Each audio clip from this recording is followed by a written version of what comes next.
Bienvenidos al estudio de la Palabra de Dios. En esta oportunidad a todos los hermanos y hermanas que en los diferentes países de habla hispana tienen la oportunidad de cada día acompañarnos en el estudio de la Palabra de Dios, y al mismo tiempo también nuestra cordial bienvenida a todos los amigos y público en general que por la gracia de Dios tienen la oportunidad de poder participar de este estudio que estamos realizando por la gracia de Dios, confiando solamente en la sabiduría de Dios, en la dirección de Dios, y que Dios pueda obrar en cada uno de nosotros, y rogando a Dios para que el Espíritu Santo pueda ser nuestro maestro y el que pueda abrir nuestra mente y nos pueda dar el significado espiritual, el significado que puede tener efecto realmente, o pueda tener efecto realmente en nuestras vidas,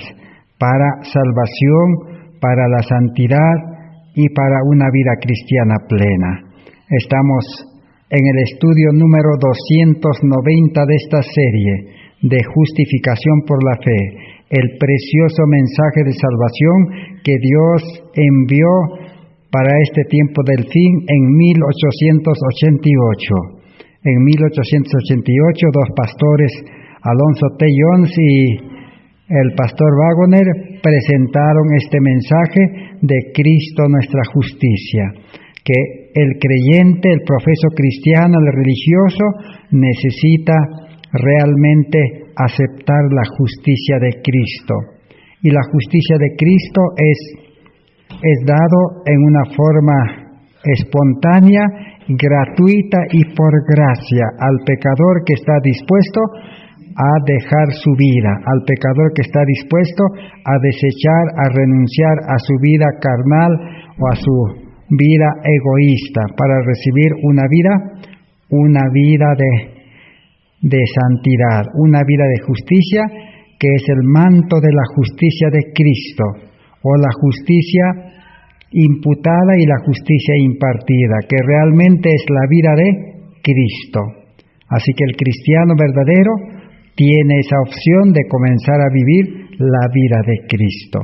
Pero para empezar esa vida cristiana o esa salvación en una forma concreta, definida y real, necesita el ser humano cumplir ciertos requisitos, ciertas condiciones, pasos sencillos, los cuales estamos estudiando. Y por falta de comprender estos pasos sencillos o requisitos, el cristianismo hoy por hoy no tiene poder. Desde 1888 han pasado 133 años y el cristianismo no tiene poder. Y aún la vida de los cristianos no ha cambiado.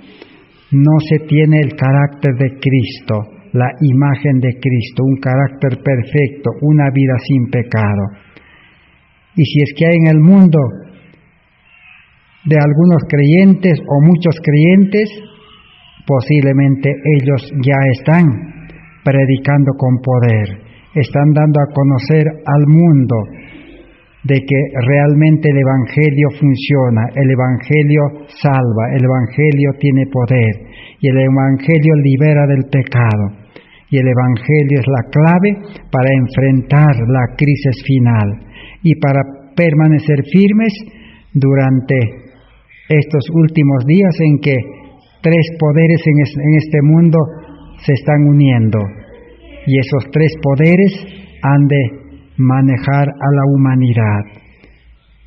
Y será imposible en ese tiempo humanamente seguir siendo fieles a Dios. Será humanamente imposible seguir predicando el Evangelio, y será totalmente imposible seguir visitando especialmente a los que necesitan, especialmente a los enfermos. Pero el que aceptó la justicia de Cristo, la vida de Cristo, renunciando a su vida, tendrá el mismo poder que tuvieron los patriarcas, los profetas, los apóstoles, los mártires de la Edad Media, y todos los fieles y santos de todos los tiempos enfrentaron tiempos difíciles. y hoy también se necesita lo mismo. Por eso, como hemos dicho, nuestro objetivo es comprender plenamente este Evangelio para comenzar una vida cristiana con la vida de Cristo, donde el ser humano egoísta, el yo o el ser humano pecaminoso debe morir, y para lo cual debe resucitar en el bautismo del Espíritu y el bautismo del agua a una vida nueva. ¿Y cuáles son esos requisitos que el cristianismo no conoce plenamente? Ahí está, estamos en el 10º paso, 10º requisito. El primero era el llamamiento, el segundo era conocer la palabra de Dios, las leyes de Dios. El tercero era la fe, el cuarto era la humillación, el quinto, arrepentimiento, el sexto, reconocer que somos seres humanos pecadores miserables, ciegos, desnudos, quebrantamiento de vida. El séptimo paso era la renuncia a esa vida humana pecaminosa que no tiene solución, porque el ser humano carnal no puede realmente vivir una vida cristiana plena, porque por nacimiento hemos heredado esa vida de pecado, y vivir en el pecado es tan natural para el ser humano. Por eso necesita renunciar, y la renuncia hay que presentarlo a Cristo, y no solo renunciar a nuestra vida pecaminosa, sino también a todas las cosas que el hombre pecador se ocupa en este mundo. En otras palabras, todo lo que Satanás ha creado en este mundo, ha llenado este mundo de muchas cosas, los cuales son los medios por los cuales maneja la humanidad, son los medios por los cuales lleva al pecado, y así al ser humano lo tiene encantado, lo tiene hechizado, y lo tiene pues ahí en el mundo, imposibilitando de que pueda salir o desprenderse para poder vivir una vida cristiana. Pero si el ser humano pues renuncia, entonces ahora viene el 8º paso, la confesión. Y una vez que ha experimentado estos 8 pasos, viene el 9º paso, aceptar a Cristo. Aceptar la vida de Cristo, que es la justicia de Cristo, aceptar la muerte de Cristo para el perdón de los pecados, y aceptar la resurrección de Cristo para morir al yo y resucitar de las aguas del bautismo a una vida nueva. Y una vez que aceptó a Cristo como su Salvador personal, Cristo entra a la vida, al corazón, a la mente. Y ahora, para que comience a hacer la limpieza, para que comience a crear un nuevo hombre, necesita que le entreguemos nuestra voluntad, nuestra mente. O la Biblia, cuando habla de corazón, habla de la mente. Hijo mío, dice, dame tu corazón, para que ahora Cristo pueda a cambio darnos un corazón nuevo, un corazón limpio, un corazón puro, un corazón santo, con una vida santa y limpia, para que Cristo pueda morar, para que el Espíritu pueda morar y sea nuestro guía y el que garantice nuestra vida de salvación en este mundo.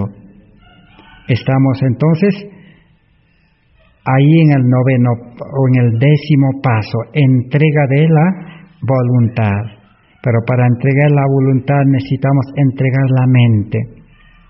Hemos estudiado y estamos estudiando de que en la mente están las 4 facultades. Y esas 4 facultades son la imaginación, la razón, la voluntad y la conciencia y el juicio. Y la mente trabaja por medio de estas 4 facultades. Por eso Satanás maneja al ser humano pecador por medio de esa mente pecaminosa, mente carnal, mente egoísta. Como hemos estudiado, el ser humano bien está del lado de Dios o del lado del enemigo. No hay término medio. Por eso el mundo va de mal en peor. Igual el cristianismo, la religión, tampoco nos soluciona la vida de pecado, no soluciona todos los problemas que el ser humano pecador tiene que enfrentar en este mundo. ¿Por qué no soluciona? Porque el profeso cristiano o el religioso no ha aceptado a Cristo como su Salvador individual, personal, y por lo tanto no ha entregado su corazón, su mente, su voluntad, su alma o su vida, que es la misma cosa, para que Cristo ahora pueda habilitarlo para vivir una vida perfecta. Estamos ahí en ese punto. Y el ser humano por naturaleza es pecador. ¿Y cómo se produce el pecado? Satanás trabaja, dijimos, por medio de la mente. Primero, Satanás utiliza las avenidas del alma, utiliza los 5 sentidos, especialmente la vista, el oído, el olfato. Y lo primero que Satanás utiliza es la imaginación. El ser humano, con una imaginación pervertida, malogrado por el pecado, se imagina mal. Y parece que está bien, pero su imaginación no es correcto. Y la imaginación de cualquier asunto debe someterse a la razón. Muchos solamente en la mente se imaginan y aceptan o hacen las cosas o toman las decisiones, pero no someten a la razón. Pero también muchos someten a la razón, pero la razón también está pervertida, la razón está torcida. No razona correctamente en base a las razones que puede existir para tomar una decisión o para hacer o para realizar cualquier cosa. Pero no solamente la mente debe trabajar con la imaginación y someter a la razón, sino también, una vez que se sometió a la razón y al juicio, ahora debe someterse a la conciencia. ¿Y qué es la conciencia? La conciencia es el oído espiritual. Dios se comunica con el ser humano por medio de la conciencia. La conciencia es la voz de Dios. El Espíritu Santo habla a la conciencia. Pero a la final, el ser humano tiene que tomar decisión con su voluntad. Si la imaginación funcionara correctamente, si la razón también actuara en una forma equilibrada y la conciencia escuchara la voz del Espíritu Santo, lo que Dios le dice, entonces la voluntad tendría que decidir a favor de Dios, al lado de la verdad, al lado de la vida. Ahora sí, la vida cristiana podría funcionar. Pero para lo cual el creyente tiene que entregar su corazón, su mente a Dios. Y el sabio Salomón dice, del corazón mana la vida. O sea, cuando la Biblia dice que hay que entregar nuestro corazón, se refiere a la mente. Y no solo a la mente, sino a la vida entera. Porque del corazón mana la vida. Jesús nos dejó el ejemplo de eso. Vamos a seguir estudiando en Cada Día con Dios, página 251. Allí tenemos cómo Jesús actuaba en este mundo. Dice así: el Señor Jesús jamás murmuró, jamás manifestó descontento, disgusto o resentimiento. Nunca se descorazonó, ni se desanimó, ni se enojó, ni se enfureció. Era paciente, tranquilo, lleno de dominio propio en medio de las circunstancias más enojosas y difíciles. Realizaba todas las obras con una tranquila dignidad y con suavidad. No importa qué conmoción se pudiera estar produciendo a su alrededor. El aplauso no lo entusiasmaba. No temía las amenazas de sus enemigos. Se movía en un mundo de excitación, violencia y crimen, tal como el sol se mueve entre las nubes. Estaba por encima de las pasiones humanas, los disturbios y las pruebas. Avanzaba como el sol por encima de todo ello, pero no era indiferente a los males de la humanidad.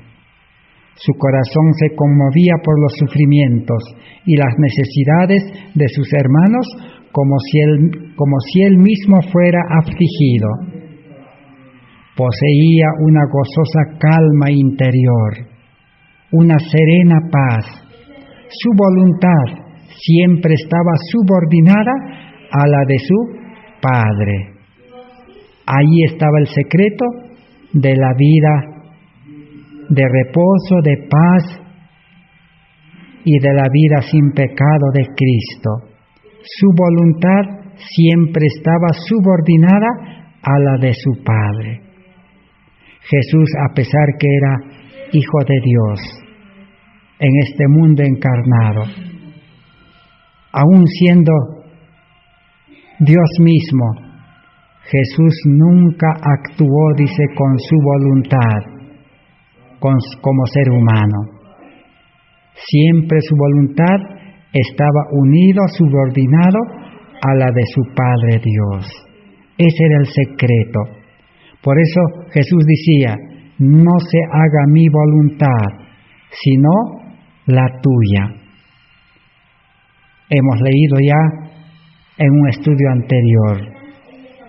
Fueron las palabras que surgieron de los labios pálidos y temblorosos aquella última noche en el huerto del Getsemaní, cuando oró durante 3 veces: no se haga mi voluntad como yo quiero, sino hágase tu voluntad.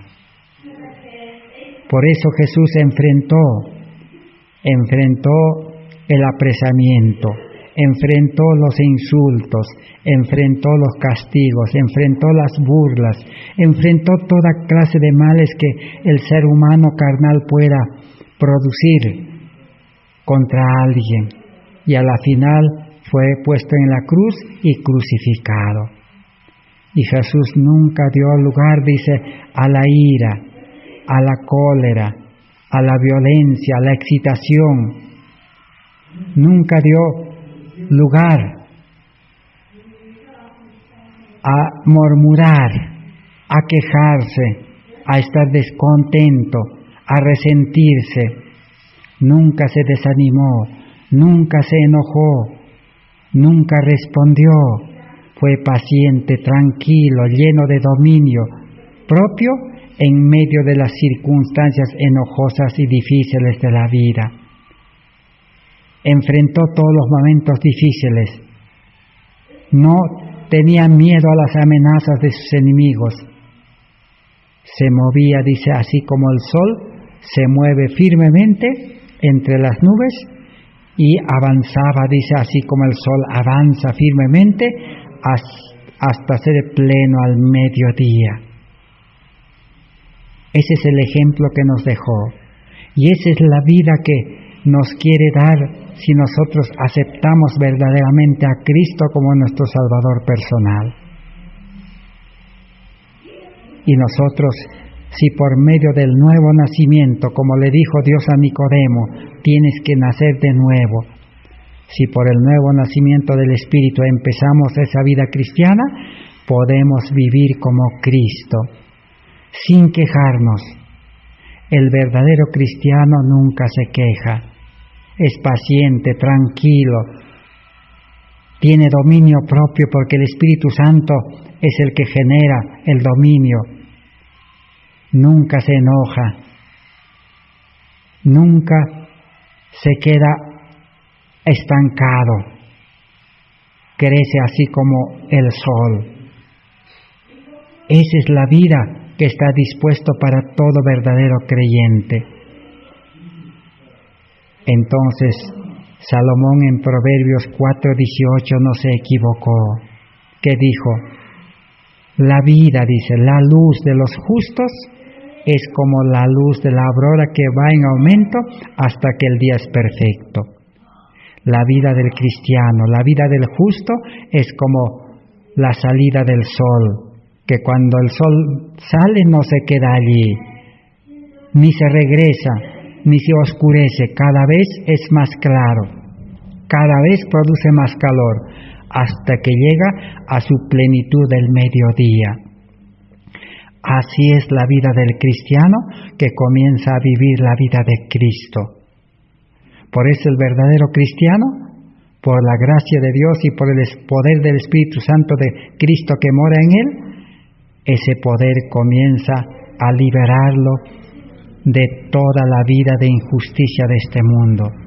Comienza a liberarlo de todas las cosas de este mundo, para que ahora pueda comenzar a brillar, porque tiene la luz que es Cristo en el corazón. Y no puede esconder esa luz debajo del almud. Esa luz que está en el creyente no se puede impedir. Así como alguien dijo, no se puede tapar el sol con un dedo. El sol tiene que brillar y tiene que avanzar hasta iluminar el mundo entero. A eso se llama salvación por fe y gracia.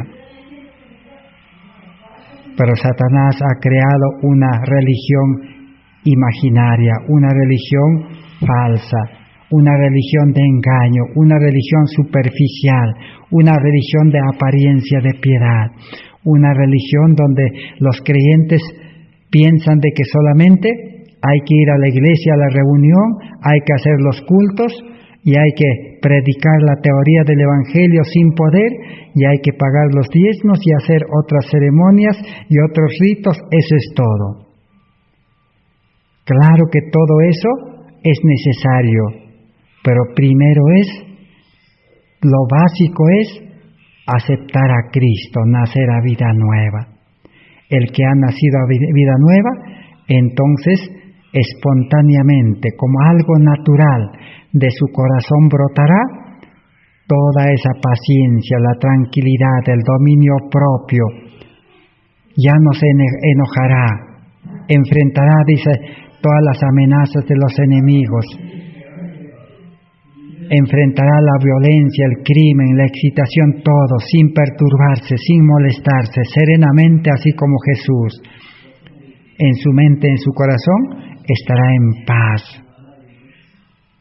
Esa es la verdadera vida cristiana que se inicia cuando uno entrega su vida, su corazón y su voluntad.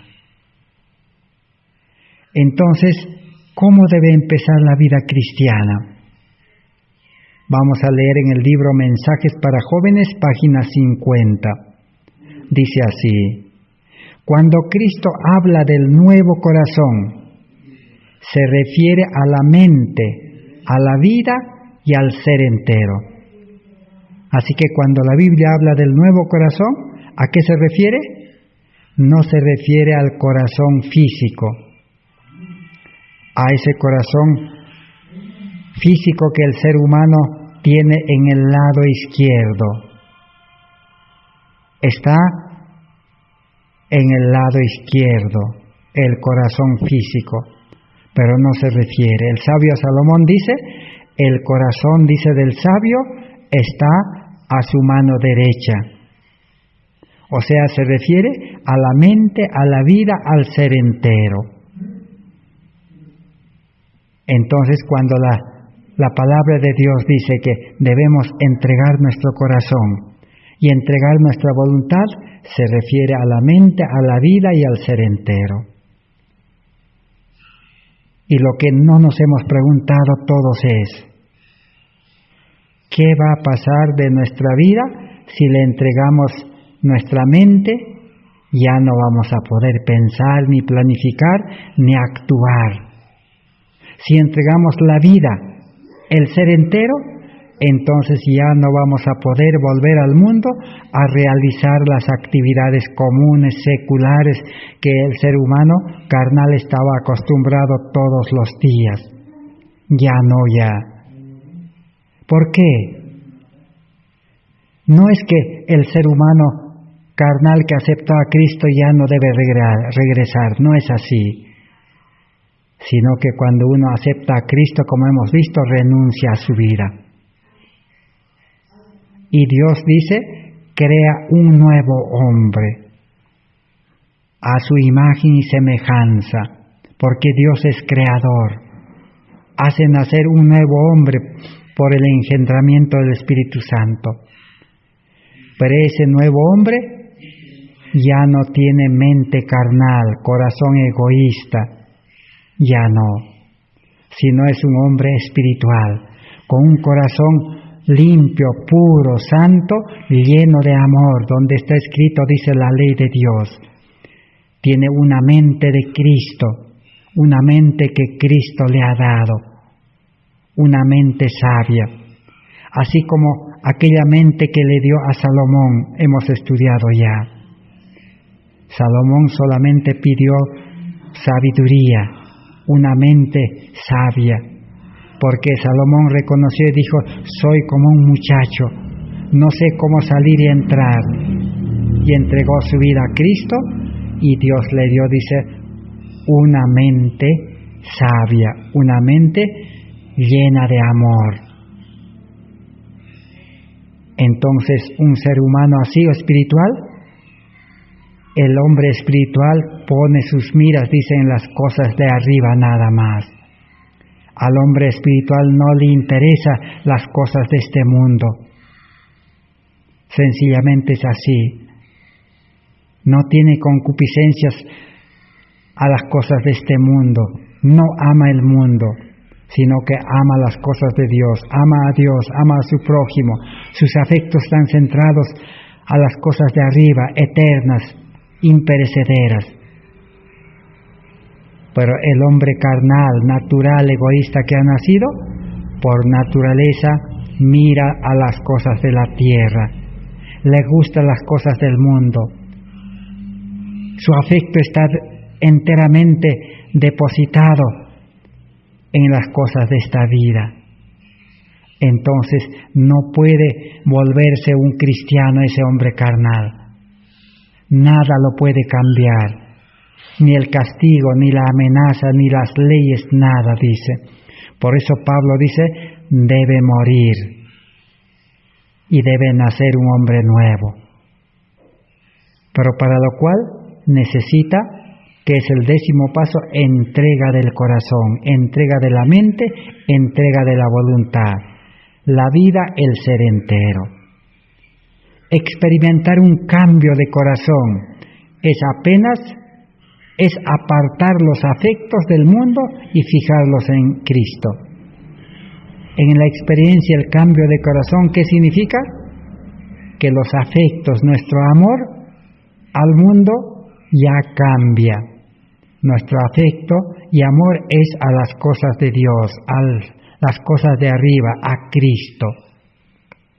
Un cambio total. Tener un nuevo corazón es tener una mente nueva, nuevos propósitos, nuevos motivos. ¿Cuál es la señal de un corazón nuevo? Una vida totalmente transformada. Se produce día a día, hora tras hora, una muerte del orgullo y el egoísmo y una vida enteramente nueva. No hay vida nueva, no hay mente nueva, no hay corazón nueva, si no morimos, dice, al orgullo, al egoísmo, entonces no hay vida nueva. Así como el grano, si el grano no cae en tierra y no muere, no puede dar una nueva vida. Tiene que morir el grano, cualquier semilla tiene que morir para dar lugar a una nueva vida.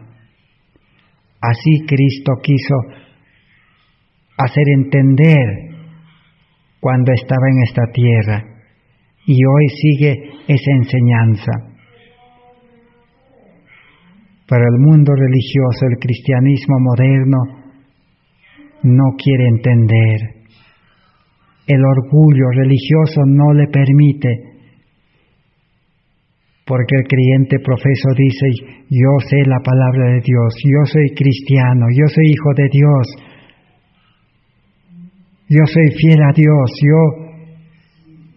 yo soy salvo, dice. Cristo me ha salvado, Cristo me bendice, pero no se da cuenta que se engaña, dice. Es un pobre, miserable, desnudo, ciego, desgraciado, su vida. No ha cambiado nada. El ser humano carnal, religioso cristiano, quiere cambiar su vida carnal, quiere mejorarlo con las leyes de la religión, haciendo los servicios religiosos, cumpliendo todas las cosas que la Biblia pide, pero nunca va a cambiar. Necesitamos entregar esa vida pecaminosa que no vale a Cristo. Y Cristo dice, habla del nuevo corazón. Está dispuesto a darnos una nueva vida.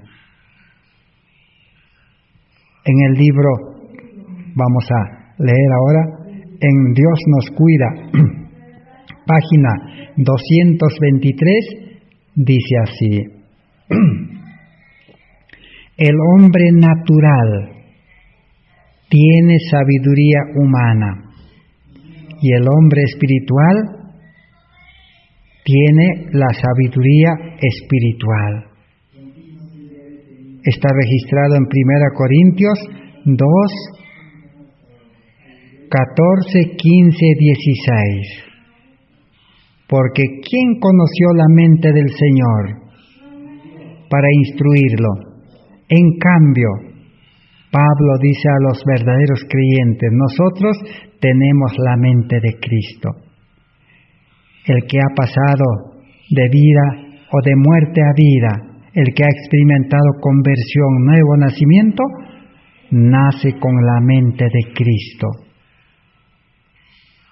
¿Por qué?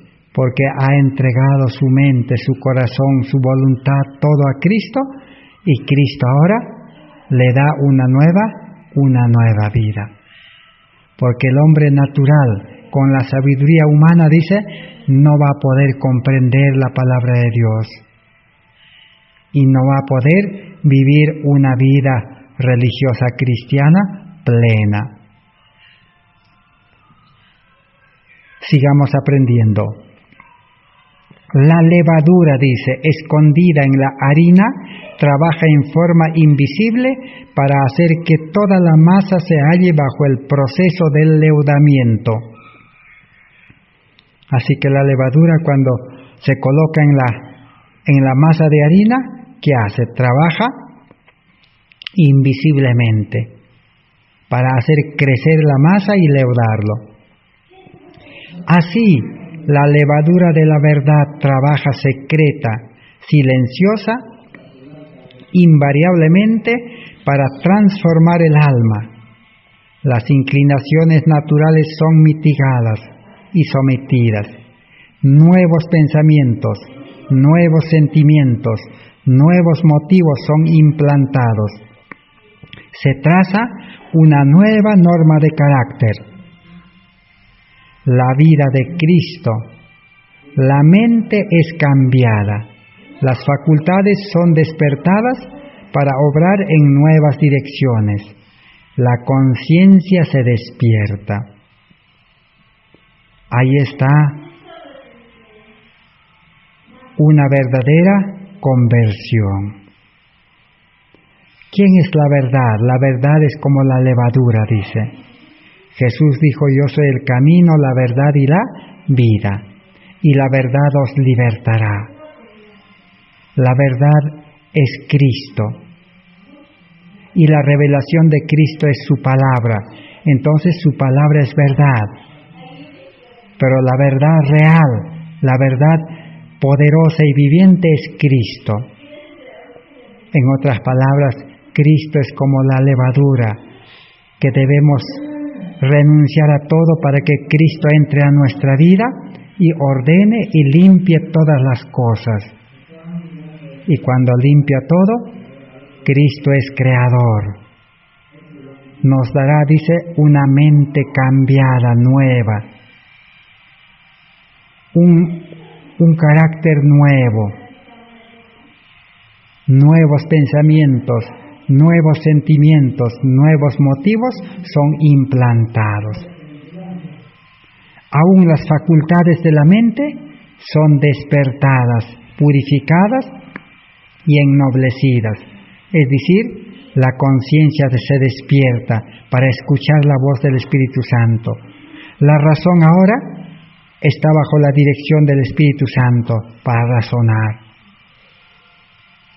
La voluntad ahora trabaja en unión con la voluntad de Dios. Por eso el creyente todos los días se pone en las manos de Dios y dice, no se haga mi voluntad. Y los pensamientos y las emociones son cambiados, nuevos. Todo es nuevo, dice. Entonces la vida cristiana va a ser bueno. Va a ser algo natural vivir la vida de Cristo. Pero ¿por qué hoy en día el cristianismo no puede tener esa vida? Y por falta de esa vida no hay poder para iluminar el mundo, no hay poder de Dios para predicar el Evangelio con poder. Si la salvación en Cristo es tan fácil, solo es por fe y gracia. Dios no pide nada, solo pide entrega completa, fe y luego perseverar en Cristo, mantenerse unido a Cristo. Esa es la parte del hombre. Ahora sí, surge, nace una vida de obediencia, una vida de santidad.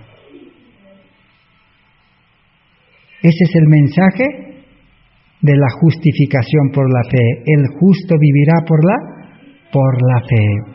Por eso es crucial, es importante, es lo básico también entregar nuestra voluntad a Cristo. Ahora veamos cómo funciona la mente. Cada día con Dios, página 89. Las facultades de la mente, las fuertes pasiones no deben ser aplastadas como enemigos, sino sometidas al dominio de Cristo, enjaizadas para su servicio. Revestidos de toda armadura, debemos combatir por la verdad y la justicia. Las facultades de la mente. ¿Cuáles son las facultades de la mente? Se llaman facultades superiores. La imaginación, la razón, el juicio, la voluntad y la conciencia. Todo eso, dice, es sometido a Cristo. Ahora Cristo va a tomar el control para que la mente del ser humano funcione correctamente. Necesita un director, necesita un piloto necesita a alguien que lo conduzca. ¿Y por qué necesita un guía, un conductor, alguien que lo sostenga y lo gobierne? Porque a causa del pecado, estas facultades se han pervertido y por sí solas no pueden funcionar, funcionan mal y se ponen en las manos del enemigo. Para eso Dios ha provisto el Espíritu Santo, para garantizar el funcionamiento correcto. Pero el ser humano, dice, tiene que utilizar ahora la voluntad. Dios no maneja al ser humano cristiano espiritual a la fuerza, sino solamente indica el deber, hace acordar, señala el camino a andar y advierte el peligro. Pero el cristiano espiritual tiene que tomar la decisión por medio de su voluntad, escuchando la voz de Dios en su conciencia y someter su voluntad a la voluntad de Dios y todos los días vivir haciendo la voluntad de Dios. Allí está el secreto, allí está el éxito, victoria sobre el pecado. Ahí es cuando empieza una nueva vida. La vida del cielo empezó, dice, para ese creyente. Ya no necesita vivir quejándose. Ya no necesita vivir desesperado, afanado por las cosas de este mundo. Tiene una vida de paz, de reposo, de felicidad, de gozo. Esa es la vida que todo ser humano necesita, comenzando desde la familia. En la familia, ¿qué esposo no querría tener una esposa que nunca se queje, que nunca se moleste, que hable y viva rectamente? ¿Qué esposo no querría así? Pero generalmente las esposas se quejan, se molestan, están descontentos, porque el esposo a veces no puede solucionar todas las necesidades. Pero también, ¿qué esposa no desearía tener un esposo que tiene el amor de Dios? Un amor que nunca se acabe. Un esposo que no se moleste. Un esposo que no sea dominante. Un esposo que no pueda producir violencia, aún con palabras. Pero ¿qué necesita para eso? Necesita entregar nuestra vida, nuestra voluntad a Cristo y recibir la mente de Cristo. El que tiene, dice, la mente de Cristo, la fe de Jesús, vivirá así como Cristo vivió en este mundo. Ahora sí, el hogar será un hogar, dulce hogar, un hogar pedazo de cielo en esta tierra, un hogar sin sombras. Pero lamentablemente, tristemente, el ser humano, el creyente, no ha llegado a entender, sino que con su mente humana, carnal, con su vida humana y carnal, quiere tener un hogar feliz, quiere comportarse bien, quiere dominar sus palabras, quiere aprender a tratar bien. Pero esa forma de querer mejorar tiene su limitación. Externamente podrá a veces hablar algunas palabras, tratos buenos, pero su corazón está mal. Nadie puede cambiarse su corazón. Puede cambiar sus modales, sus palabras, su trato, pero su corazón nunca va a cambiar. Siempre va a tener un corazón perverso, un corazón que se queja, que se molesta, está descontento, un corazón dominante. Y el diablo dice que lo maneja a ese ser humano. Y el diablo siempre su propósito, desde que el pecado entró, ha sido dominar este mundo.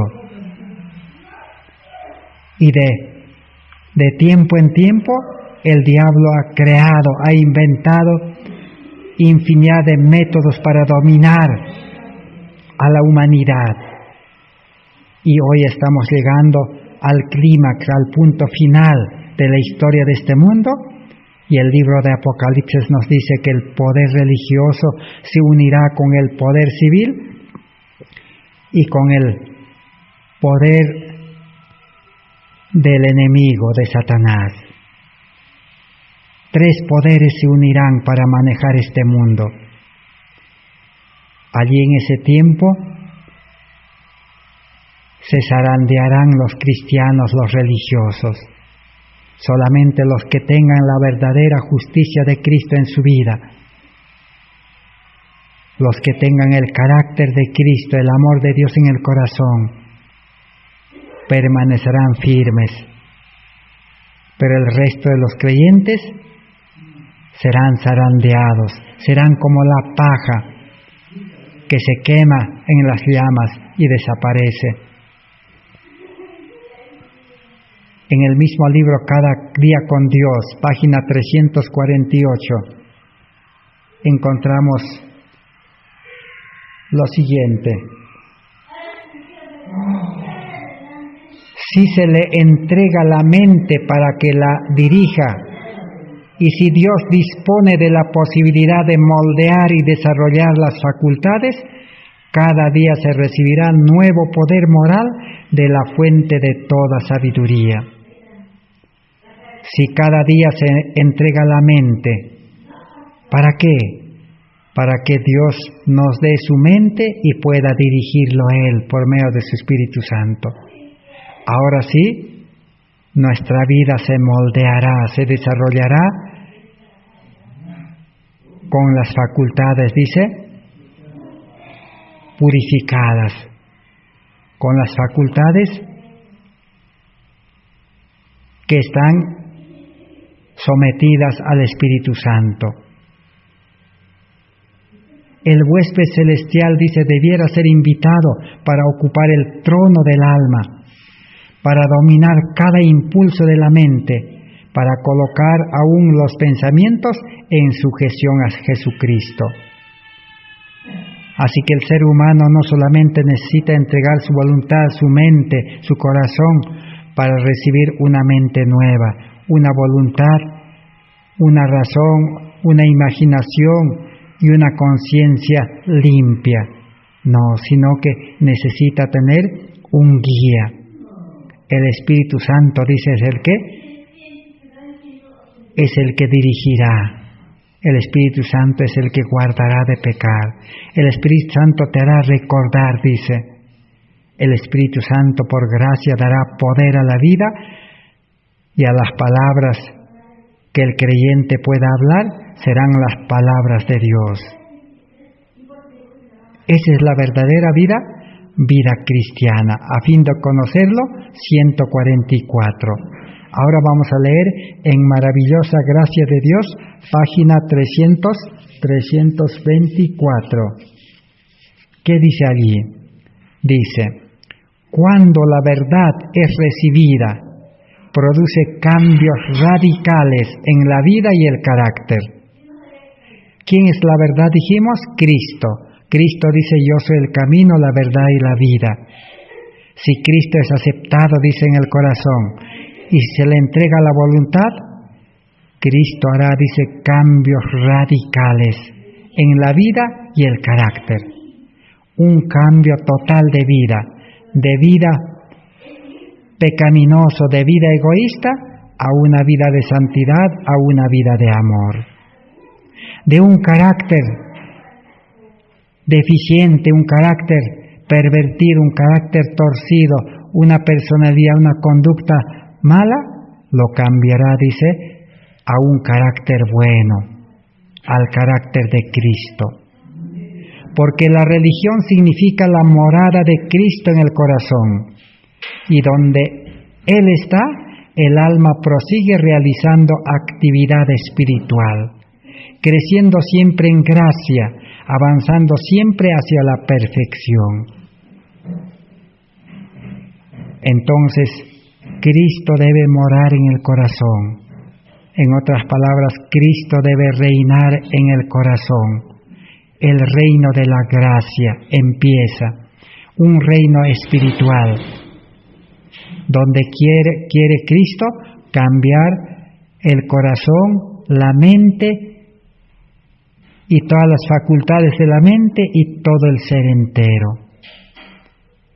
Ahora sí, ese cristiano proseguirá, avanzará, dice, en actividad espiritual. Vivirá la vida espiritual y se dedicará a las actividades espirituales, ya no a las actividades seculares de este mundo. Porque un hijo de Dios, un hombre espiritual, no puede servir al mundo, solo puede servir a su prójimo, pero no a todas las cosas de este mundo. En otras palabras, no puede trabajar para el mundo, no puede estudiar en el sistema educacional del mundo, no puede depender de la economía del mundo. Ahora depende de Dios. Dios tiene la verdadera educación, Dios tiene el verdadero trabajo. Hijo, dice, ve hoy a trabajar a mi viña. Yo os haré pescadores, le dijo a Pedro y a sus compañeros. Jesús dice, id por todo el mundo y predicad, yo estaré con vosotros. Pero no salgan a predicar, dice, si no tienen el Espíritu Santo, si no tienen vida nueva, si no tienen vida espiritual. Porque vuestro trabajo terminará mal, dice, en fracaso. No perseverarán en el trabajo, dice, esporádicamente nomás saldrán a predicar y volverán a su vida antigua, dice. El ser humano se cansa, se agota, el ser humano se paraliza, el ser humano se acaba. Pero los que esperan en Jehová, el hombre espiritual tendrá nuevas fuerzas cada día, una mente nueva, todo nuevo, para seguir avanzando cada vez más y más hacia arriba, hacia la justicia, hacia la santidad, creciendo siempre en gracia, avanzando siempre hacia la perfección, dice. En el libro En Lugares Celestiales 142 encontramos la siguiente declaración. El corazón es la ciudadela del ser. Y hasta que no esté completamente del lado del Señor, el enemigo ganará continuas victorias sobre nosotros mediante sus sutiles tentaciones. Así que el corazón es como una ciudad. Y allí en esa ciudad del corazón, de la mente, donde está la voluntad, la conciencia, la imaginación y la voluntad, allí hay solo dos opciones. Bien, Cristo reina y expulsa todo lo malo. ¿Qué va a expulsar Cristo? Por el poder de su gracia. Va a expulsar al egoísmo, al orgullo, a la avaricia, a la suficiencia propia, justicia propia, amor al mundo, las concupiscencias y todos los malos pensamientos, sentimientos, malos deseos, malas inclinaciones, todo lo va a expulsar, dice. Y esa ciudadela va a quedar, ahora lo va a llenar, dice, ¿de qué? Lo va a llenar de nuevos pensamientos, nuevos planes. Lo va a llenar del amor, que será una fuente que salte como un manantial de vida. Lo va a llenar, dice, de virtud, de gozo, de paz, de bondad, de temperancia y de todos los frutos del Espíritu. Pero ahora, así como una ciudadela necesita ser gobernado, Cristo, dice, reinará en el corazón, en el trono del corazón.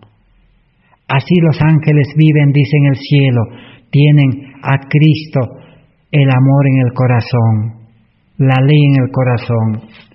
Adán y Eva también, antes del pecado, fueron creados, dice, con Cristo en el corazón, con el Espíritu Santo, con la ley de amor en el corazón. También los patriarcas también, por la fe y gracia en el Cristo que iba a venir a morir en este mundo, ellos también recibieron una nueva vida, un nuevo corazón. Con el amor de Dios, así vivieron ellos. Por eso vencieron al pecado. Por eso ellos se mantuvieron predicando este evangelio en ese entonces. Hoy en día también ese es el propósito que Dios tiene en el plan de salvación. Vamos a leer ahora en el libro A fin de conocerle, página 105, que nos dice: si tenemos la mente de Cristo, las sufriremos con mansedumbre, sin resentirnos por las injurias ni resistiendo el mal. Manifestaremos el Espíritu que mora en Cristo. Así que el que tiene la mente de Cristo, en nueva vida espiritual, ¿qué va a pasar? Todos los sufrimientos lo pasará con mansedumbre. Y nunca se resentirá, dice, por las injurias, los insultos y todo mal que los seres humanos puedan mostrar su trato negativo hacia los creyentes verdaderos. Manifestarán, dice, el Espíritu que mora en Cristo. Hemos de comprender que el sacrificio, los trabajos, los sufrimientos de Cristo existieron para que podamos cooperar con Él, para que se efectúe el gran plan de redención. Ahora vamos a leer en el libro A fin de conocerle 125. La mente dedicada sin reserva a Dios, bajo la dirección del Espíritu Divino, se desarrolla en forma general y armoniosa. El carácter débil y vacilante se transforma por el poder de Dios, convirtiéndose en fuerte y estable. Así que un carácter débil, un carácter que no podía soportar la oposición y todos los males, ahora se convierte en un carácter fuerte, firme, estable, recto, bueno. Porque Cristo mora en la mente. La devoción continua y la piedad establecen una relación tan íntima entre Jesús y sus discípulos que el cristiano se hace semejante a Cristo en su mentalidad y su carácter. Así que ahora sí el cristiano es semejante a Cristo en su mentalidad y en su carácter. ¿Cómo era la mentalidad o la mente de Cristo? Una mente sabia. ¿Y cómo era su carácter? Un carácter manso, de amor y de humilde corazón. ¿Quién no quiere tener hoy ese carácter? ¿Quién no quiere tener hoy esa mente poderosa de Cristo? Esa es la mente que tuvieron Daniel y sus compañeros. Esa es la mente que tenía Pablo, que recibió después de su conversión. Moisés, Salomón. No puede haber, dice, un cristiano que no tenga una mente poderosa. Si alguien dice ser cristiano, religioso, no interesa qué nombre tenga su religión, su grupo, su organización, si no tiene el carácter de Cristo, un carácter sin mancha, sin defecto, un carácter puro, sin contaminación de flaquezas, debilidades, y si no tiene una mente poderosa, entonces no conoce a Cristo realmente. Solo sabe que Dios existe, sabe que Cristo existe, y cree en un Dios que ha creado este mundo, que está en el cielo. Por eso reza, ora. pero no tiene fe verdadera. Es la fe de los demonios, dice. Los demonios también creen y tiemblan. Pero los demonios no quieren entregar su vida a Cristo, porque la entrega o la conexión a Cristo, a la fuente verdadera de salvación, se produce por medio de la fe. La fe conecta. Por eso la fe de los demonios es presunción, no es fe verdadera, es fe falsa.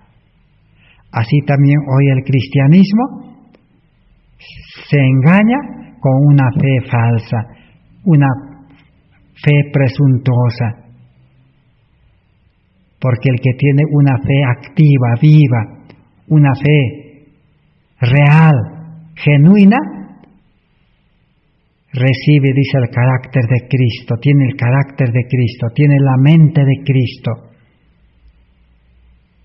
Vamos a, ya para ir terminando, leer en nuestra elevada vocación, página 106, nos dice de la siguiente manera. Vamos a leer para terminar. El Espíritu de Dios no crea nuevas facultades en el hombre convertido, sino que obra un cambio decidido en el empleo de aquellas facultades. Cuando se efectúa un cambio en la mente, en el corazón y en el alma. Así que aquí necesitamos diferenciar. El Espíritu Santo dice, no crea nuevas facultades, o sea, no crea una nueva conciencia, una nueva voluntad, una nueva razón, una nueva imaginación nueva. No, sino que hace, sino que ahora, en el hombre convertido, dice, obra, dice, un cambio decidido en el empleo de aquellas facultades. Antes esas facultades se empleaban para mal, ahora se van a emplear para bien. ¿Pero por qué razón? Ahora viene lo que dice, cuando se efectúa un cambio en la mente, en el corazón, en el alma. Lo que Dios, el Espíritu Santo, cambia es la mente, el corazón y el alma. Una mente nueva, un corazón y un alma nuevo. Pero las facultades son purificadas. Al hombre no se le da una nueva conciencia, sino que su voluntad queda sometida a una conciencia renovada, a una conciencia cuyas sensibilidades adormecidas son despertadas por la obra del Espíritu Santo. Nadie puede estar verdaderamente unido a Cristo y practicar sus lecciones, someterse a su yugo de restricción sin comprender aquello que nunca puede expresar en palabras. Nuevos y ricos pensamientos se apoderan de él. El intelecto recibe la luz. La voluntad se hace decidida. La conciencia se enternece. La imaginación se purifica y el juicio es santificado. Nuestra elevada vocación 308. Y ahora sí, en el próximo estudio vamos a estudiar cómo se entrega la voluntad, porque de todas las 4 facultades, el ser humano depende de la voluntad. Ahí está el punto principal.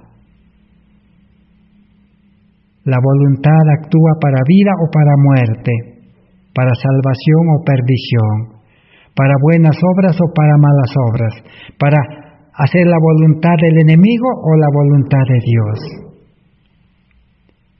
Que Dios pueda bendecir su palabra y gracias por vuestra atención y oremos al Señor para que Dios nos siga dando el tiempo necesario para seguir estudiando en el próximo estudio.